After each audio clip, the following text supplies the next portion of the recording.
नमस्कार मंडळी, महाराष्ट्राचा राजा शेतकरी माझा यूट्यूब चॅनल आपल्या सर्वांचं स्वागत आहे. तर आपण आज पारेकरवाडी येथे आलो आहे आणि आपण पारेकरवाडीतील नागोड सिद्ध मंदिर जे पारेकरवाडीचं ग्रामदैवत आहे त्या मंदिरात आपण आता मंदिर आपण पाहतोय. तर नागोड सिद्ध या देवाची यात्रा पारेकरवाडीत भरते आणि त्या ठिकाणी पारंपरिक म्हणजे वर्षानुवर्ष चालू असलेले एक शर्यत मैदान, बैलगाडा शर्यत मैदान असते. त्या मैदानाची रूपरेषा, त्यांचं नियम अटी सगळं जाणून घेण्यासाठी आपण आज या ठिकाणी आलो आहे. तर त्यांच्या कमिटीकडून आपण जाणून घेऊया की त्यांचं फाट्या कशा आहेत त्या, किंवा मैदान किती लांबीचं आहे, किंवा त्यांचे नियम काय आहेत, अटी काय आहेत त्या.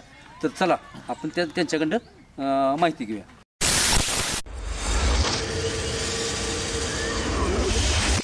तर आत्ता तुम्हाला सांगितल्याप्रमाणे आपण यात्रा कमिटी जी आहे किंवा शर्यत कमिटी जी आहे त्यांच्याकडनं आपण त्याची एक रूपरेषा कशी आहे ते आपण त्यांच्याकडनं जाणून घेऊया. नमस्कार सरपंच.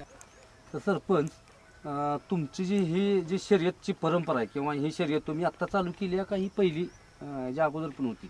गेल्या वर्षी केली ती का त्याच्या गेल्या वर्षी तुमची शर्यत होती त्या गावात यात्रेनिमित्त? गेल्या 30-35 वर्षापासून आमच्या गावाने ही परंपरा जपलेली आहे की आतापर्यंत सुरू आहे. म्हणजे थोडक्यात ही पारंपरिक मैदान आहे. दरवर्षी यात्रेनिमित्त तुम्ही बैलगाड्या शर्यत भरवता? हो.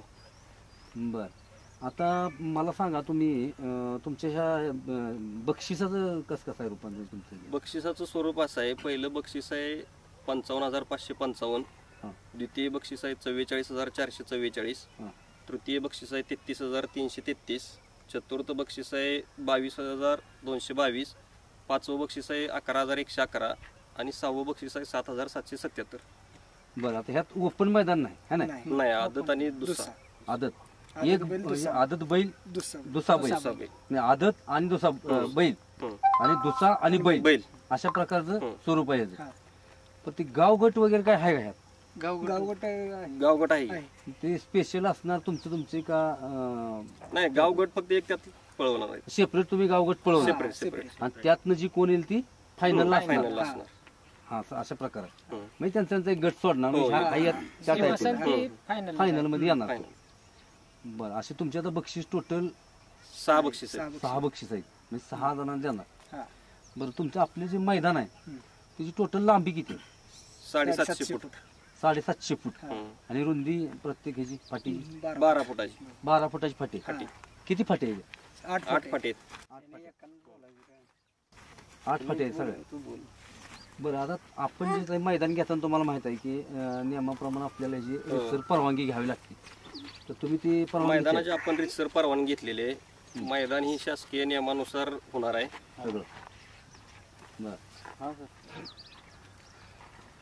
आता तुमच्या शासकीय नियमानुसार म्हटल्यानंतर म्हणजे बैलाला समजा न मारणे म्हणा किंवा न मारता किंवा ती काय करंट द्यायची काय सिस्टीम असते तसलं हे ते सगळं तुम्ही लक्ष देणार? हो.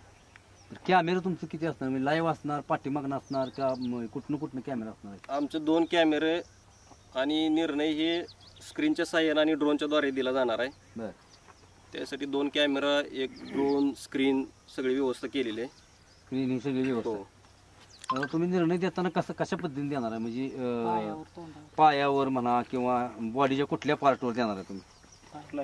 कुठलाही भाग शरीराचा, कुठलाही भाग म्हणजे समजा तोंड पुढाल तर तोंडावर, पाय पुढाल तर पायावर, अशा स्वरूपाने तुम्ही पायावर शक्यतो.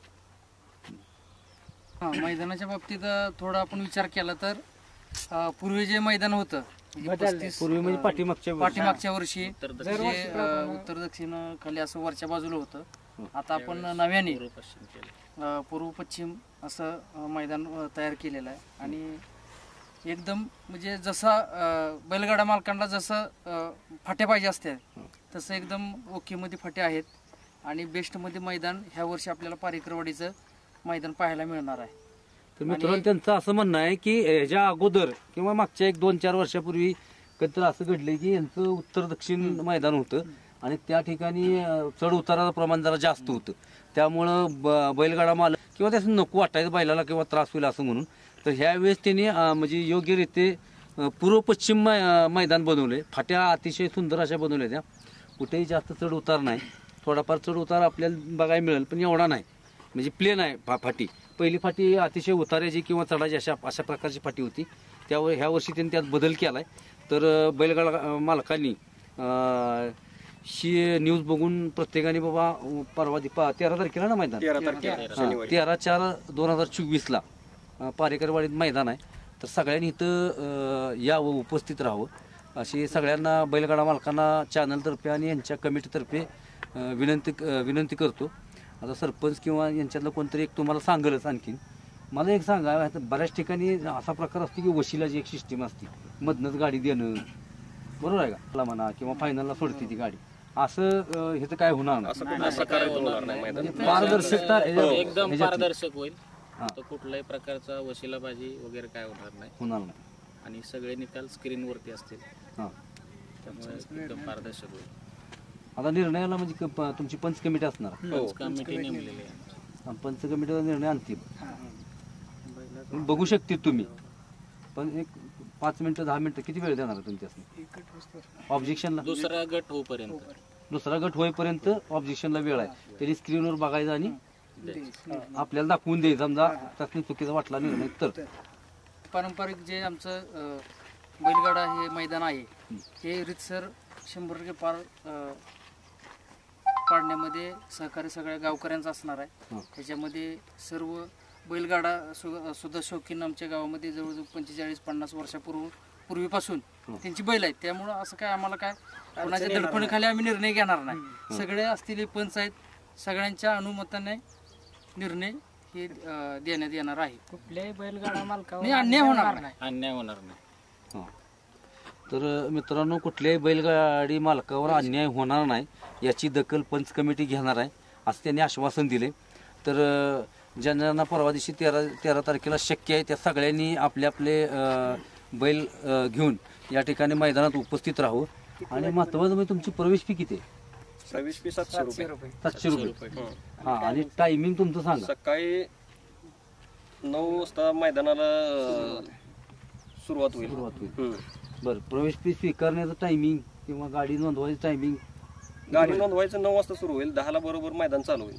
बरोबर आहे की, पण किती वाजेपर्यंत? काय गाड्या मी बऱ्याच मैदान बघतोय 12ला, 1ला, 2ला गाडी. नाही, 10ला आमचं पहिलं गट पळेल. पहिला गट पळू देत तुमचा. कोण गाडी नोंदवायचं टायमिंग 12 वाजेपर्यंत शक्यतो असतो. निर्णयाबाबतीत तुमचं कसं आहे म्हणजे तोंड पुढे आल्यानंतर, पाय पडल्यानंतर ती तेवढं म्हणजे आपण फाटीव बैलाचा कोणताही अवयव, मग पाय असो नाहीतर तोंड असो, बैलाचा कोणताही अवयव जो पुढे दिसत त्याच्यावर निकाल देणार. मग समजा समान गटाला जर समजा समान गाड्या उतारल्या तर गाडी गटाला धरणार, पण सेमीला समान उतारलं तर गाडी डबल पळवण्यात येणार. आणि दुसरी गोष्ट म्हणजे लॉबी टच हा निकाल असणार आहे, कारण की मैदान हे आदत दुशाचं आहे. त्यामुळे लॉबी टच हे निकाल असणार. पूर्ण गाडी फाटीतनं क्रॉस झाली तर त्या गाडीला निकाल आम्ही देणार नाही. ही बैलगाडी मालकांनी नोंद घ्यावी.